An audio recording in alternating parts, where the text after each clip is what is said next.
Hi everyone! Welcome back to my channel.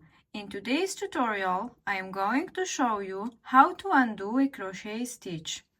This is a useful skill for fixing mistakes or adjusting your work.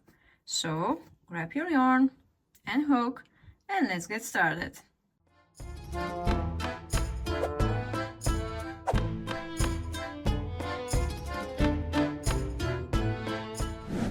Sometimes we make mistakes.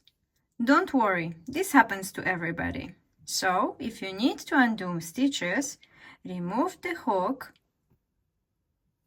gently pull the yarn back, and let the stitches come undone one by one. 1, 2, 3. Once you have undone the incorrect stitches, reinsert your hook into the loop of the current stitch. You are now ready to continue crocheting.